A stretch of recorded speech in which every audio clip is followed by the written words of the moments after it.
ki. Iya neh, yo kalah panase neh.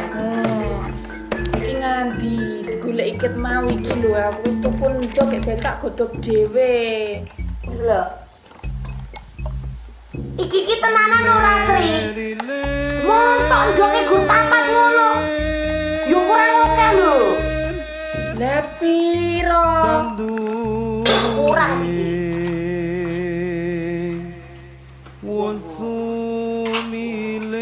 Tenan to mosok ngono yo isih kurang. Iki nah kurang to nunggu mono papat itu opo. Royo Alah linggo bocah ki ge ora mangkat to kono. Gek golek tuku ndok meneh men cepet rampung masake.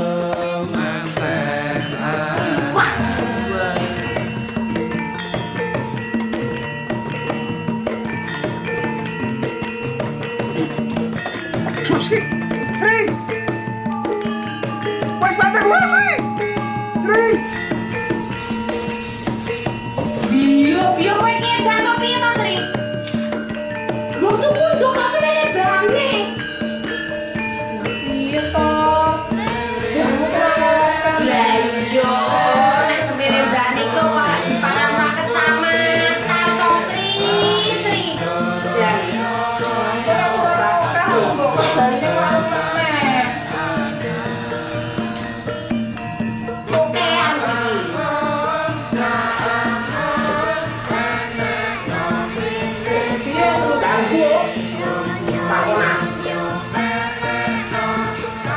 Sithik bae kok utang. Okean. Mosok bencaan ranggo ingkung, Sri? Hah? Barang to? Yo, cen aturane ngono sih, Sri. Kowe iki mau Lho, kowe iki kepiye to?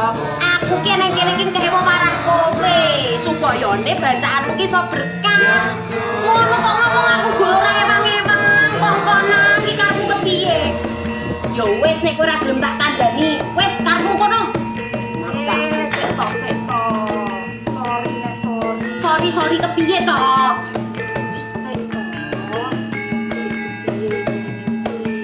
Pokoke iki kudu nganggo ingkung, Sri. Wes to, Sri, kowe iki manut aku. Apa gelem nek bacaanmu ki kurang ingkung terus sesuk anakmu malah lara? Ayo ra to. Yo ora ndongake. Aku ki karepku gur bacaanmu ki ben komplit terus iso berkah. Ngono kuwi yo karepku ki. Lah kowe iki do ora to jane.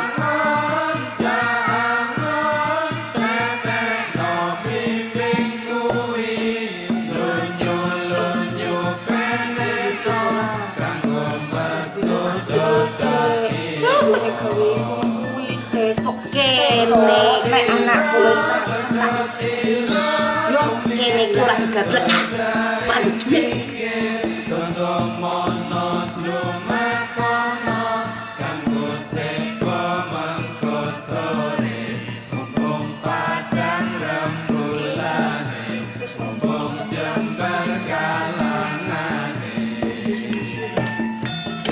Ayo merahku wis rapi. Ayo lelak punya pengen nganggo ingkung to. Ayo cepet. Udah selak lahoro. Lara apa lho? Ayo to.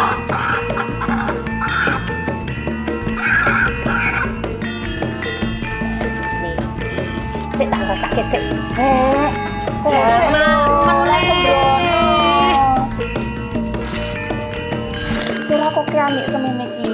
Ora percaya aku to, nek bancaan ki yo komplit ngene iki, dadi anakmu yo berkah ngono kuwi.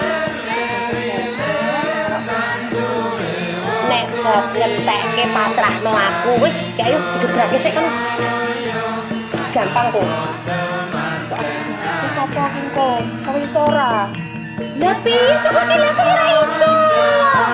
Wah, aku ora iso nih, kayak piye iki? Utang iki sama.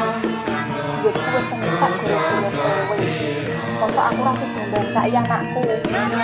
Lah piye to kok dadi aku?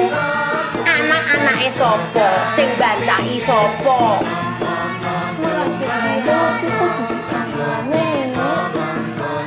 Lah yo ning aja aku ora iso.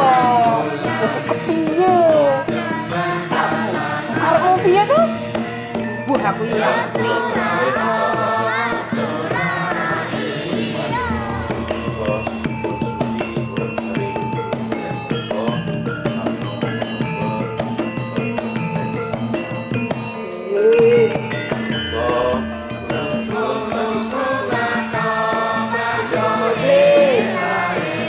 Bismillahirrahmanirrahim. Bu Sri, jadi baca ini wis dadi warisan sudah. Nah, iki tujuane ibu laos syukur karo pemirsa panjang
ora perlu mewah ini industri sing penting ikhlas.